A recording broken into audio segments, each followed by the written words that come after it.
राधा वल्लभ श्री हरिवंश। आइए राधा रानी और फूल सखी के कथा के बारे में जानते हैं। बरसाना में फूल सखी नाम का एक मुस्लिम था। यद्यप वो एक मुस्लिम था, फिर भी उसकी राधा रानी में अपार श्रद्धा थी।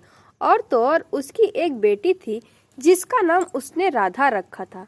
फूल सखी सारंगी बजाने का काम करता था। कोई भी उत्सव होता तो वह सारंगी बजाता और उसकी बेटी राधा उसकी धुनों पर नृत्य करती। इसी तरह देखते ही देखते उसकी बेटी राधा बड़ी हो गई और उसके विवाह का वक्त आ पहुंचा।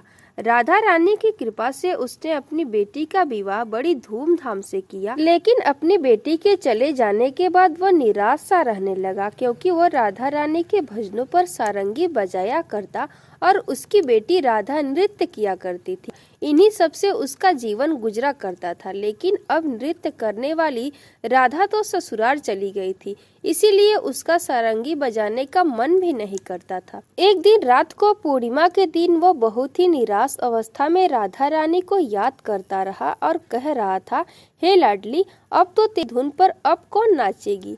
तभी उसने अचानक अपनी सारंगी उठा ली और बड़े भाव से ही राधा रानी का भजन करते हुए मुख से राधा राधा निरंतर निकलता रहा। भला किशोरी जी को कोई इतने भाव से पुकारे और वे न आए, ऐसा कैसे हो सकता है।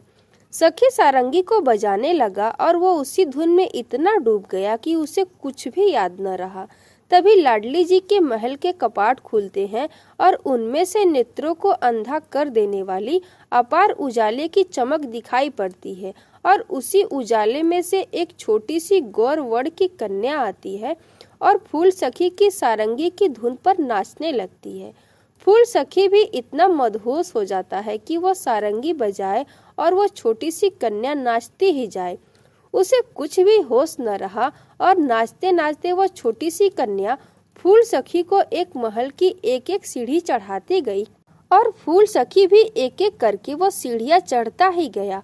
और जैसे ही वो कपाट तक पहुंचा, तभी महल के कपाट बंद हो जाते हैं और फूल सखी भी अंदर ही चला जाता है।